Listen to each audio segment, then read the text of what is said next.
सगळीकडे ना रोडला सगळ्या पोरांची रंगपंचमी खेळायचं चाललं होतं. आता शिवांशला पण वरती घेऊन आले होते, कारण घरी तो एकटाच होता. त्यामुळे म्हटलं कोणाबरोबर खेळणार, इथं भरपूर सारी पोरं होत्या. चला म्हटलं आपण आज वरतीच जाऊया. आता इकडं दोघांचं आलेलं ना कलर लावायचं चाललं होतं एकामेकाच्या तोंडाला.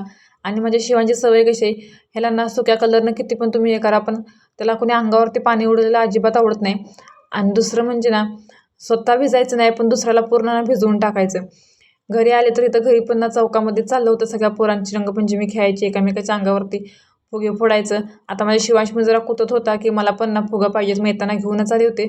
मग ते त्याला भरून दिले आणि तो बसला तर वरती आणि सगळ्यांच्या अंगावर टाकत होता.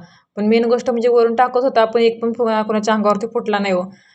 त्याला जरा खेळात गुंतवलं आणि मी सगळी घरातली कामावरून घेतली आणि मग टेरेसवर जाऊन कपडे सगळी वाळत घातली. संध्याच्या टायमेला कोथिंबीर निवडायला घेतली होती, कारण सगळी कोथिंबीर पिवळी पडायला लागली होती. म्हटली ह्याच्याबरोबर ना बाकीची हाय कुठं चांगली ती पण सगळी खराब होऊन जायलो. मग सगळी निवडली आणि एका पिशवीमध्ये भरून ठेवली आणि मग काय आपल्या जेवणाला सुरुवात केली होती. आणि आज मी सांडग्याचं कालवण केलं होतं. आणि मेन गोष्ट म्हणजे एवढ्या वर्षात मला पडलेला प्रश्न म्हणजे ग्रहण नक्की कसं लागतं. आजपर्यंत समजलं नाही की ग्रहण कसं लागतं, त्याच्यामध्ये बदल काय घडतात तेच काय समजलं नाही. फक्त सगळे बोलतात हां की आज ग्रहण लागणार, कुणी बाहेर जाऊ नका, किंवा प्रेग्नेंट महिलांसाठी असतंच बरं काय काही पाळायचं असतं.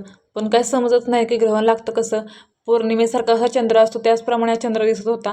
चला जाऊ द्या म्हटलं, आपल्या डोक्याच्या बाहेरचं आहे. बसतो तो दोघं पण, चला म्हटलं आपण एकच गेम खेळूया. खूप दिवसातून मी शिवांशी बरोबर गेम खेळली होती. आता ही गेम ना खरंच खूप भारी आहे. म्हणजे ह्या गेममुळे ना लहान मुलांचा एवढा फोकस वाढतो ना, म्हणजे बुद्धी एवढी शार्प होऊन जाते. आणि शिवांश बरोबर मी असला गेम ना कधी कधी खेळतच असते. घरी समजा कंटाळा आला ना किंवा मग असल्या काय काय गेम त्याच्यावर मी खेळत असते. अशा भरपूर सारे गेम आहेत ज्याच्यावर मी खेळत असते. आणि ही गेम खरंच खूप भारी आहे. म्हणजे ह्याच्यामुळे ना लहान मुलांचा एवढा फोकस वाढतो ना, म्हणजे एकाच गोष्टीवरचे लक्ष केंद्रित ठेवायचं आणि ती बरोबर वस्तूंना शोधून काढायची. आता लगेच काय मुलं शिकत नाही, तो हळूहळू त्यांना पण सवय होऊन जाते. त्यामुळे असल्या गेमना खरं आपल्या लहान मुलाबरोबर खेळत जावा. आता माझ्या पिल्लूला भूक लागली होती, मग त्याच्यासाठी ना भात घेऊन आली आणि माझ्या पिल्लूचा इकडे अभ्यास करायला चालला होता. तो अभ्यास म्हणजे कसला वेगळा होता, गॅसचं कार्ड होतं ना त्याचा अभ्यास करत चालला होता त्याचा. म्हणजे बघत होता ना की त्याच्यामध्ये काय काय आहे ते. आणि खूप दिवसातून आज माझ्या शिवांशला चारत होते, स्वतःना हाताने खातो त्यामुळे काय टेन्शन नसतं मला ह्याचं.